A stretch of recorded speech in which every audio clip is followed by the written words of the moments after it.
بسم الله الرحمن الرحيم. وإذا طلقتم النساء فبلغن أجلهن فلا تعضلوهن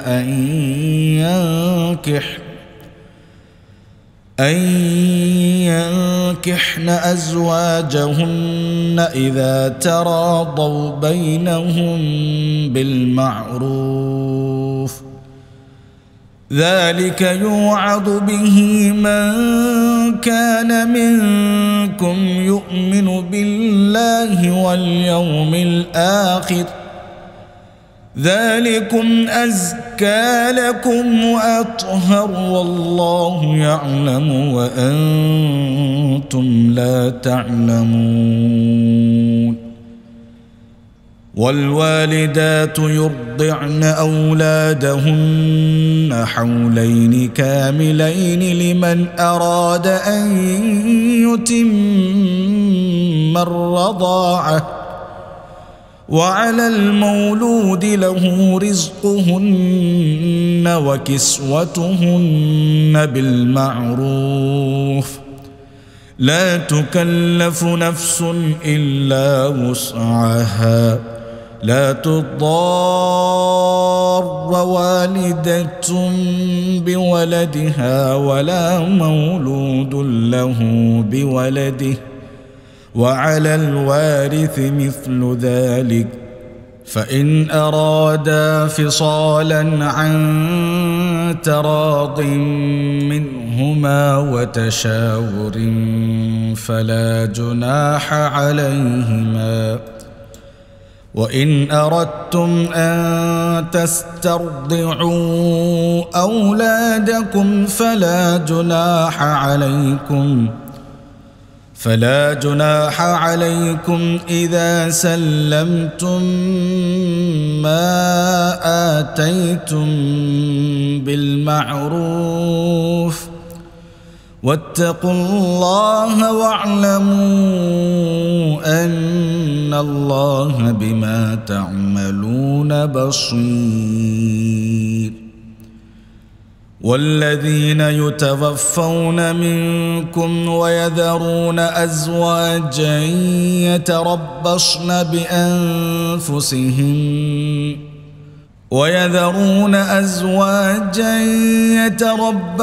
بأنفسهن 4 أشهر وعشرا، فإذا بلغن أجلهن فلا جناح عليكم فيما فعلن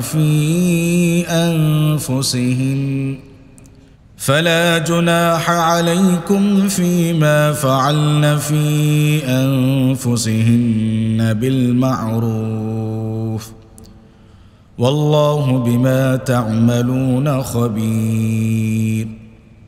ولا جناح عليكم فيما عرضتم به من خطبة النساء أو أكننتم في أنفسكم، علم الله أنكم ستذكرونهن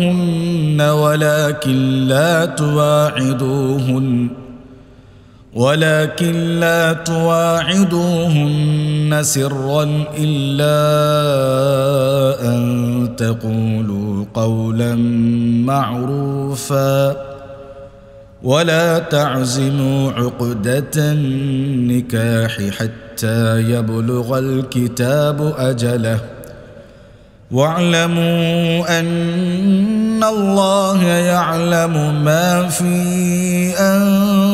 أنفسكم فاحذروه، واعلموا أن الله غفور حليم.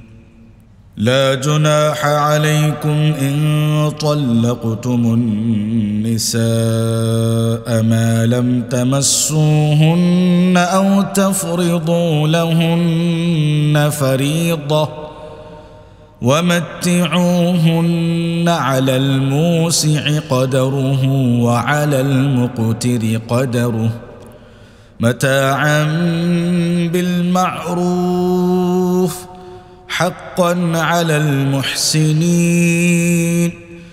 وإن طلقتموهن من قبل أن تمسوهن وقد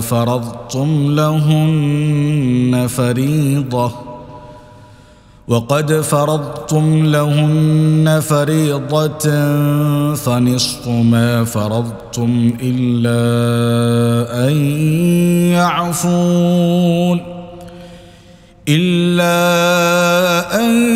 يعفون أو يعفو الذي بيده عقدة النكاح، وأن تعفوا أقرب للتقوى، ولا تنسوا الفضل بينكم إن الله بما تعملون بصير. حافظوا على الصلوات والصلاة الوسطى وقوموا لله قانتين. فإن خفتم فرجالا أو ركبانا فإذا أمنتم فاذكروا الله كما علمكم ما لم تكونوا تعلمون. والذين يتوفون منكم ويذرون أزواجا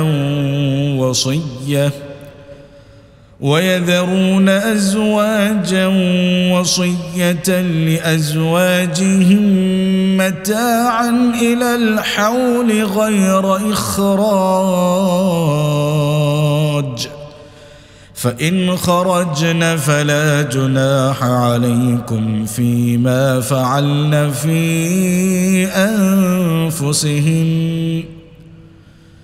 في أنفسهن من معروف،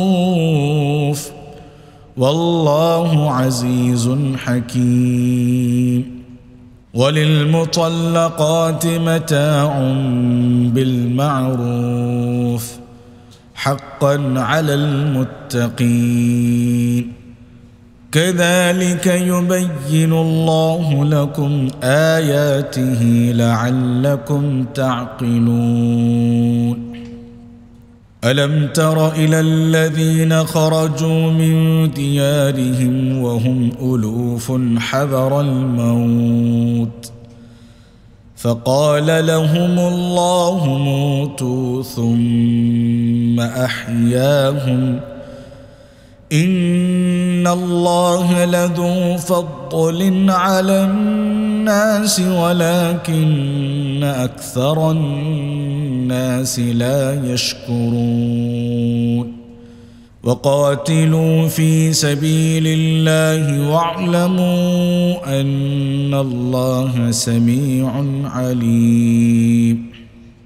من ذا الذي يقرض الله قرضا حسنا فيضاعفه له أضعافا كثيرة والله يقبض ويبسط وإليه ترجعون.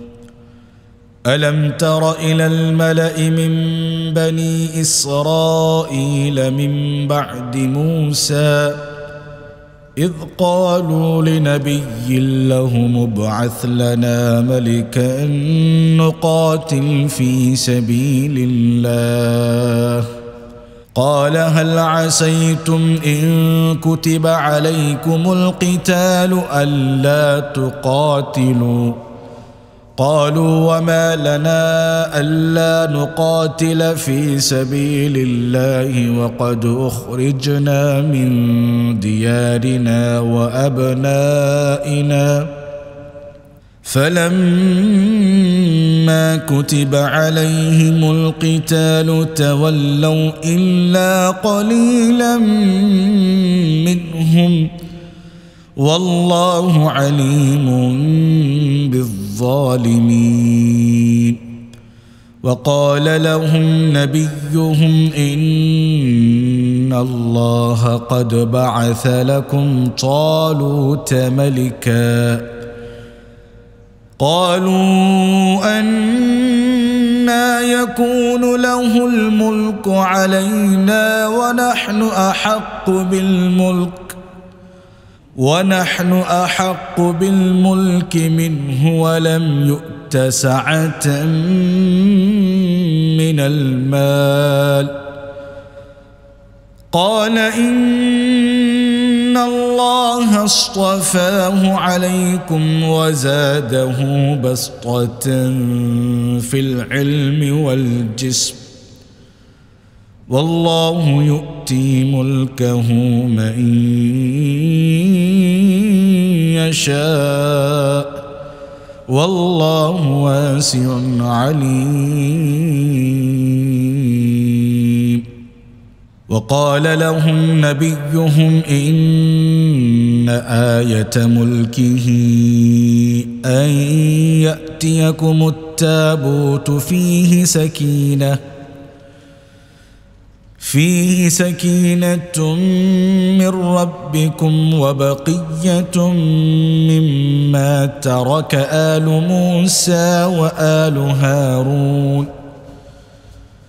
وآل هارون تحمله الملائكة إن في ذلك لآية لكم إن كنتم مؤمنين. فلما فصل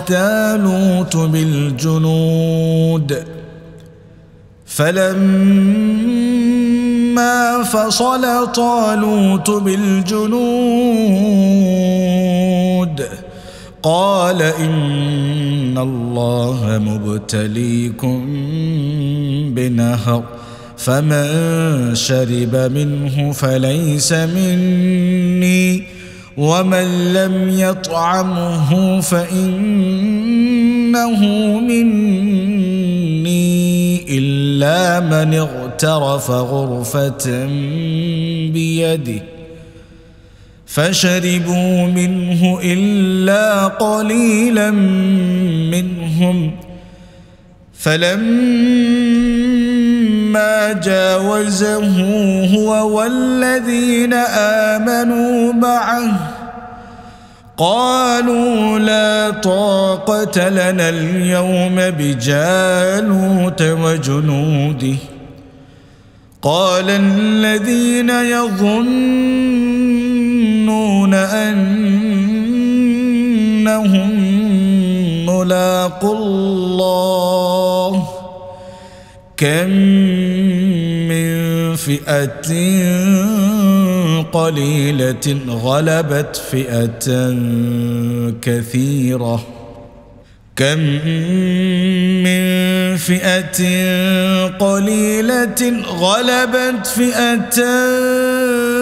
كثيرة بإذن الله والله مع الصابرين.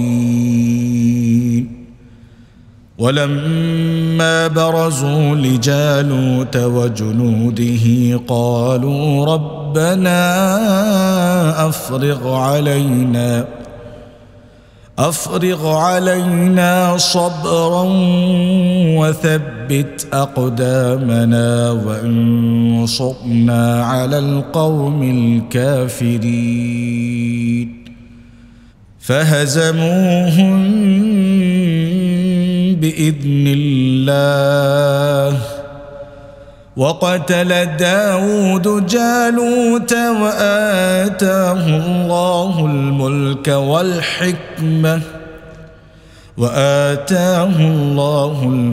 والحكمة وعلمه مما يشاء ولولا دفع الله الناس بعضهم ببعض لفسدت الأرض ولكن الله ذو فضل على العالمين. تلك آيات الله نتلوها عليك بالحق وإنك لمن المرسلين.